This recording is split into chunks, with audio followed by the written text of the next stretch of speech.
passe par le passé.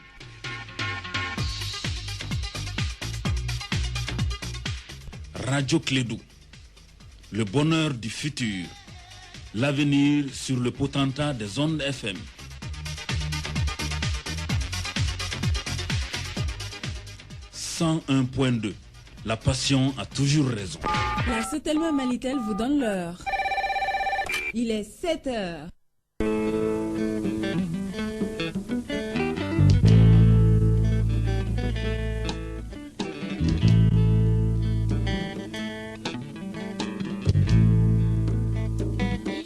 À travers le Mali, 7 heures à travers le Mali, 7 heures à Bamako, la capitale, et 7 heures à Clédou. Bienvenue à vous.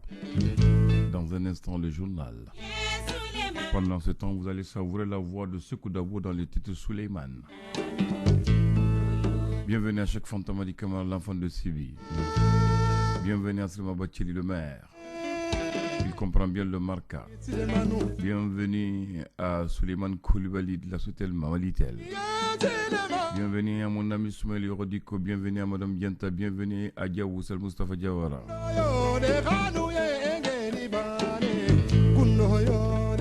Bienvenue à Ousmane Bokoum, directeur des assurances Lafia. Bienvenue à Abdoulaye Keïta et bienvenue à Abdoulaye Berté. C'est des fidèles qui écoutent Clédou. Et bienvenue à vous tous, auditeurs fidèles mais anonymes qui sont toujours à l'écoute religieusement. On écoute.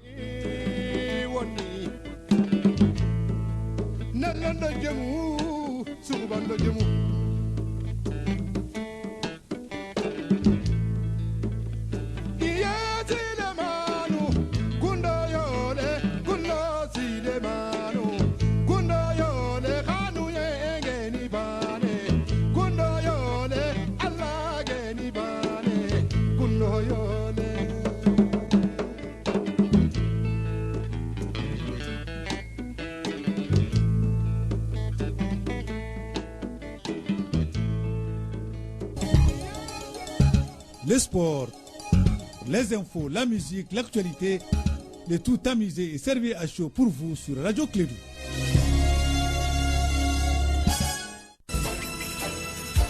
Radio Clédou, le journal avec Sotelma Malitel.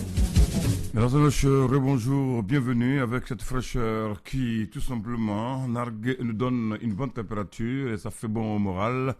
Ça fait moins chaud et là ça donne et ça inspire. Bienvenue à vous tous. Nous sommes aujourd'hui, mardi 3 septembre de l'an 2019. Il est 7h02 temps universel et nous sommes deux dans ce studio. Il s'appelle Aruna Tidjaniba, c'est lui le présentateur du journal.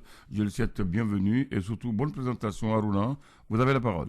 Merci Abdoulaye Ndan, bonjour à toutes et à tous. Bienvenue dans ce journal. Le Premier ministre, lors de sa visite dans la première région, a visité le deuxième pont des Caillés, un pont qu'il apprécie à sa juste valeur. Les partis phares en Kaouli a tenu ce week-end la rentrée politique. Il s'agit de la rentrée politique de la jeunesse du district de Bamako. On en parle dans cette édition. Et puis, actualité internationale au Burkina Faso. Après 18 mois de procès, le général Gilbert Diendéré a été condamné à 20 ans de prison et Djibril Bassouré à 10 ans de prison. Et puis, chronique santé de ce journal, nous allons parler de l'asthme, une maladie qui est jugée respiratoire et héréditaire. Ce sont les titres de ce journal. Bienvenue.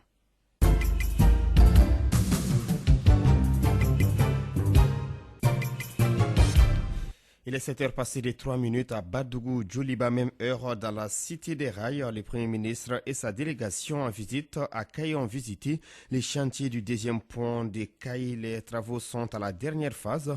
Le Premier ministre a apprécié la qualité de l'infrastructure après avoir traversé le pont à pied. Dr Boubou Sissé, Premier ministre, est au micro de Kassim Traoré. Et que ce pont commence à être utilisé par les différents usagers. Pour ce faire, il y a quand même quelques difficultés qui m'ont été signalées, notamment l'occupation des emprises. Il faut que ces emprises puissent être dégagées le plus rapidement possible pour qu'il n'y ait pas de retard dans la réalisation de ces travaux-là et de ce pont extrêmement important pour la population de Caille et puis pour la fluidité des véhicules, notamment les poids lourds. Donc je voudrais lancer un appel encore aux autorités de Caille Caille ici, et puis à la population pour leur compréhension et faciliter la tâche à la réalisation de cet ouvrage important. Et sinon, je suis très satisfait de ce que j'ai vu. Je félicite le ministère de l'Équipement, évidemment, mais l'entreprise qui est en train de réaliser les travaux, Somafrec, qui a pratiquement 50 ans d'existence maintenant dans notre pays, et puis le bureau de contrôle, qui est un bureau de contrôle malien aussi.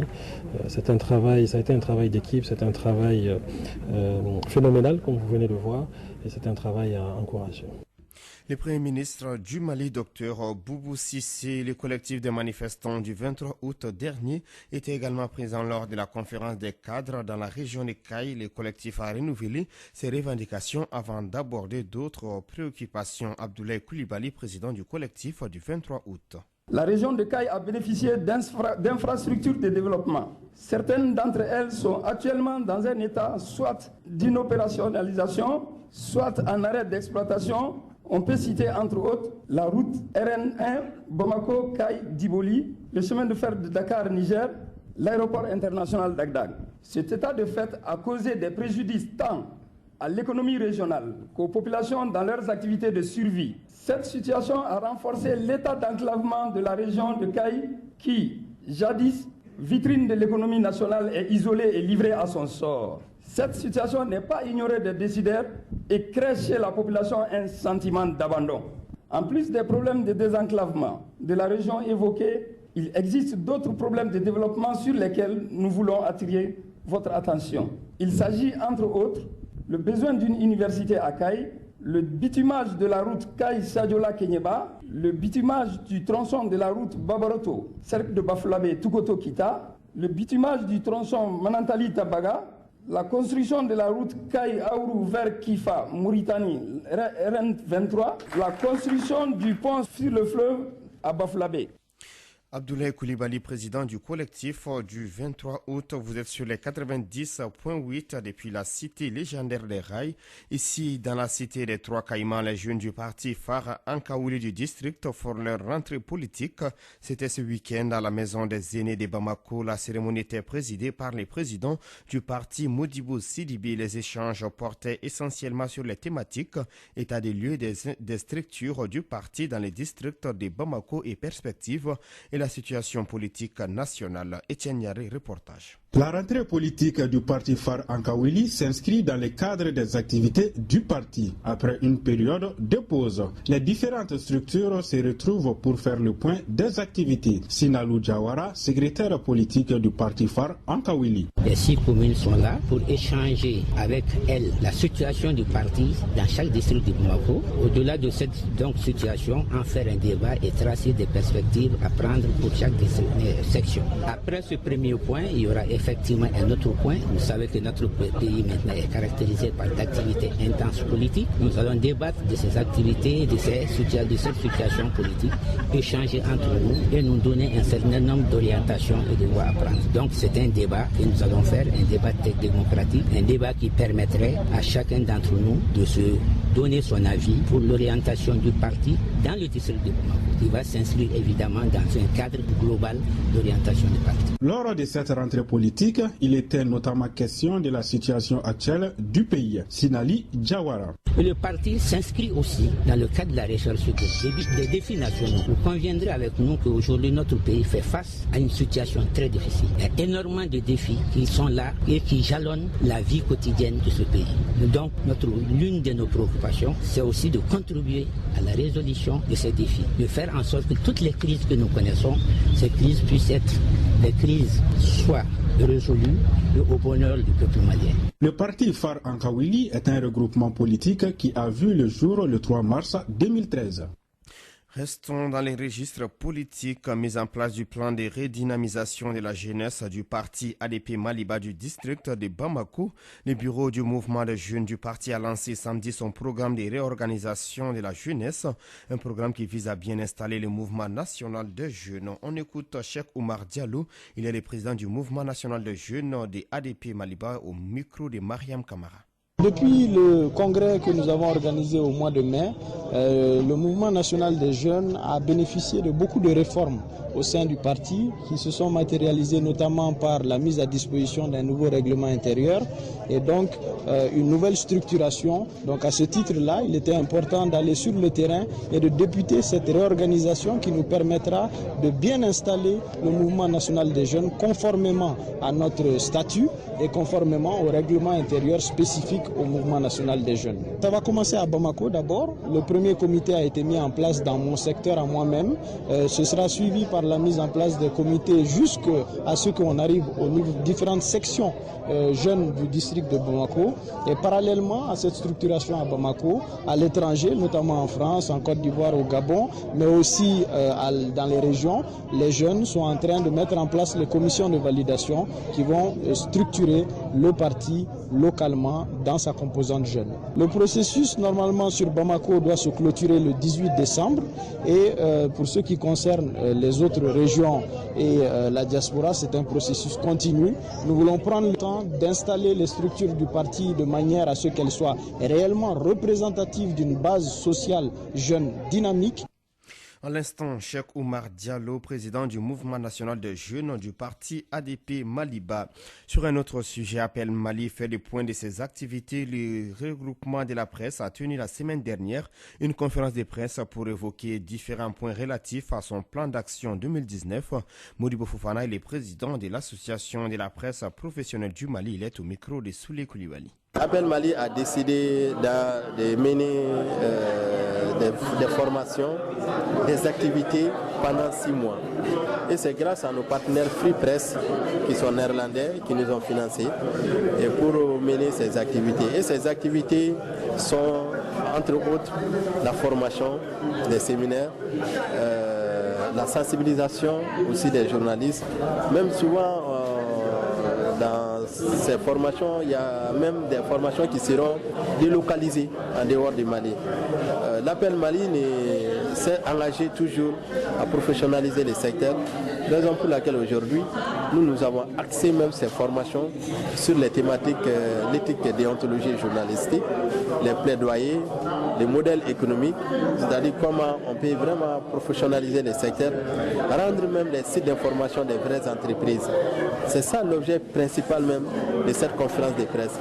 Et au-delà de ça, nous avons parlé aussi à nos confrères journalistes de l'auto-régulation que nous sommes en train de mener au niveau de la presse en ligne. Comme on n'a pas un secteur qui est réglementé par la loi, au niveau de l'appel, on a mis en place une commission d'auto-régulation. Et cette commission veille sur les respects et déontologie journalistique. Modibo Fofana, le président de l'association de la presse professionnelle du Mali.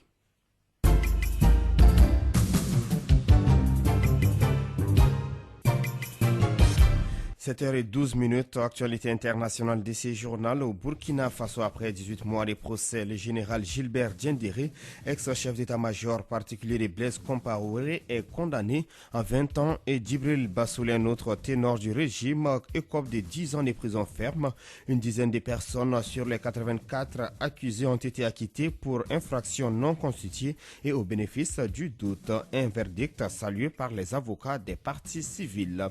En Afrique du Sud, ces dernières heures ont été marquées par la violence contre les ressortissants étrangers africains. Depuis dimanche 1er septembre, des centaines de magasins ont été vandalisés et on compte 3 morts selon les autorités à Johannesburg. C'est lundi la journée de mobilisation de certains Sud-Africains qui veulent se débarrasser des étrangers noirs continue. Ce mouvement de contestation a été lancé par les chauffeurs routiers qui arrêtent depuis plusieurs semaines les conducteurs étrangers et brûlent leur cargaison. Le mouvement s'était amplifié la semaine dernière dans le centre de la capitale à Pretoria avec les pillages de nombreux magasins tenus par des migrants.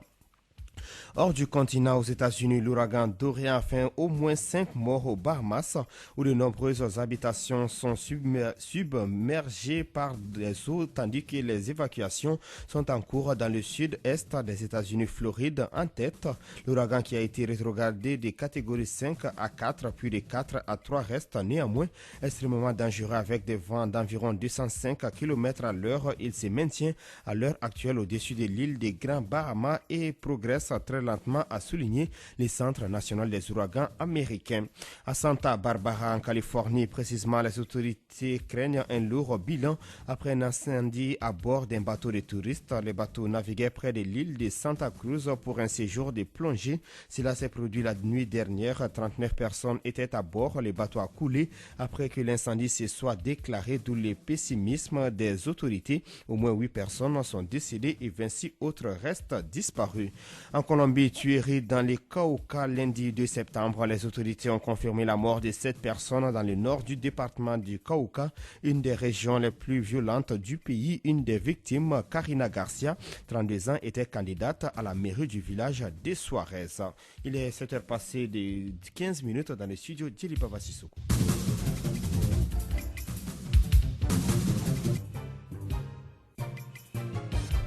Sur le plan national, ouverture d'un nouveau lycée privé à Yirimadio Zerni en commune 6 du district de Bamako. Silson School, c'est le nom du nouvel établissement scolaire. La cérémonie d'ouverture s'est tenue ce week-end. Écoutons Idrissa Keita, promoteur au micro d'Etienne Nyari. Cet établissement, c'est un établissement qui n'a jamais encore été fait au Mali. Il dispose de plusieurs plus. On a un terrain multisport qui est à la disposition de nos lycéens matin et soir. Notre établissement est sous vidéosurveillance 24 heures sur 24. Nous avons aussi un programme axé sur l'entrepreneuriat. L'entrepreneuriat jeune, c'est qu'on pousse nos lycéens généralement à aller sur de l'entrepreneuriat, sur de l'initiative et sur plus d'action que de réaction. Dans ce lycée, on a un programme mixte. C'est qu'on prend le programme national, les outils nationaux et en fonction de ça, on fait un mixage avec les programmes occidentaux. C'est pour permettre à nos élèves, après leur bac, de pouvoir évoluer dans les grandes écoles sans avoir aucune difficulté. Les cours demeureront très prochainement, c'est-à-dire le 16 septembre 2019 précisément. Et les inscriptions ont déjà commencé. Et vu les affluences que l'on a présentement, il serait bien de venir s'inscrire au plus tôt. Idrissa Keita, le promoteur d'Epsilon School de propriété par Etienne Nyari. Sans transition, parlons asthme dans la page chronique santé de ce journal. L'asthme est une maladie respiratoire chronique et héréditaire. Les malades ont très souvent des difficultés respiratoires. C'est une pathologie qui se caractérise par une toux associée à une gêne respiratoire, suivant ce reportage de Fanta Diakité. L'asthme est une maladie non seulement du thorax, du poumon et des bronches, mais aussi chronique et héréditaire. Lors des crises d'asthme, les malades ont des difficultés respiratoires. Professeur Yacouba Toloba, chef de service pneumologie du CHU du Point G. C'est une maladie chronique qui se caractérise par des gènes respiratoires. Le malade dira qu'il est essoufflé. Il a manque d'air. Et cet essoufflement peut entraîner des toux et des expectorations. C'est une maladie chronique héréditaire, dans le sens que si une personne a l'un des parents qui n'est pas asthmatique, il a les risques quand même d'être asthmatique dans 10% des cas, comme vous et moi. Mais si l'un des parents est asthmatique, le risque est à 30. Si les deux parents sont asthmatiques, ça veut dire qu'un enfant sur deux peut être asthmatique, d'où le caractère héréditaire de l'asthme. Quelques signes nous guident à aller vers un diagnostic clinique, à savoir une toux associée à une gêne respiratoire. Professeur Toloba. D'abord, l'asthme, c'est comme un coup de tonnerre dans un ciel serein. L'asthme, ça se manifeste cliniquement par des quintes de toux. Ensuite, brusquement, le malade a soif d'air et il est assis, il cherche l'air et c'est une gêne respiratoire qu'on appelle dyspnée sifflante. Vous attendez des sifflements. Le malade n'a pas du tout la douleur. Vous le demandez, il n'a pas mal à la poitrine, mais il a une gêne respiratoire, il tousse et il crache. Donc voilà les signes respiratoires de l'asthme. Ça doit interpeller les uns et les autres devant une crise d'asthme. Et puis cette crise peut disparaître d'une minute à l'autre, soit sous traitement, soit spontanément. Donc d'où le caractère réversible sans ou avec traitement.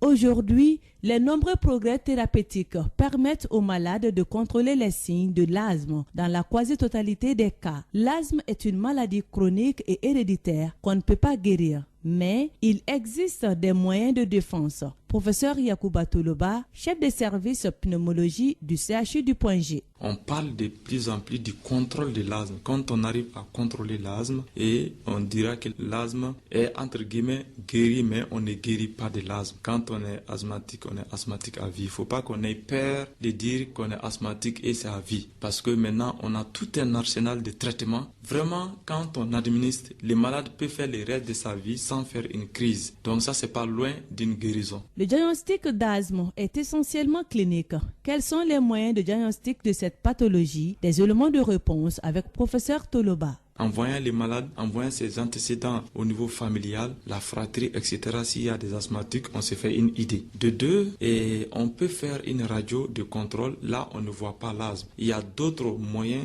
qu'on appelle la spirométrie. C'est un examen très spécialisé qui permet de faire le diagnostic d'asthme, qui permet de voir s'il y a un trouble obstructif au niveau des bronches et que si c'est réversible sous un bronchodilatateur, un médicament comme le salbutamol, on assoit le diagnostic d'asthme. La fréquence et la gravité des symptômes varient selon les individus, ce qui fait que certains cas sont pris en charge à domicile et d'autres à l'hôpital. Il faut connaître les mécanismes de survenue et la physiopathologie. Ces mécanismes, il s'agit d'une bronchoconstriction, c'est-à-dire les tuyauteries du poumon sont réduites et ces tuyauteries sont inflammées. Donc, il faut donner des médicaments qui puissent élargir ces tuyaux, ces bronches qu'on appelle des bronchodilatateurs, et il faut donner des médicaments qui vont diminuer l'inflammation, dont les anti-inflammatoires. C'est des familles moléculaires qui permettent de traiter l'asthme. Bronchodilatateurs, anti-inflammatoires. Les crises d'asthme peuvent être déclenchées par différents facteurs comme un effort, l'humidité, les poussières, la fumée des cigarettes, etc. Professeur Yacouba Toloba, chef de service pneumologie du CHU du Point G. On a eu cette chance quand même pour faire une étude il y a quand même 10 ans qu'on appelle étude ISAC. À l'échelle nationale, on estime que l'âge représente 14,09% de la population générale du Mali. Au niveau de notre service, effectivement, ça va de 18 à 20% parce que c'est un service spécialisé. C'est le seul service à l'échelle nationale, donc nous avons plus d'asthmatiques qui viennent en crise ou bien qui sont suivis dans les services. C'est sur ces conseils santé que s'achève cette édition, la première des clés de l'info. Merci à vous de l'avoir suivi. Présentation à Runaba avec la complicité technique de Abdoulaye Andan JT. Grand merci à l'ensemble de la rédaction de Radio Clédou. Radio Clédou, le journal avec Sotelma Malitel.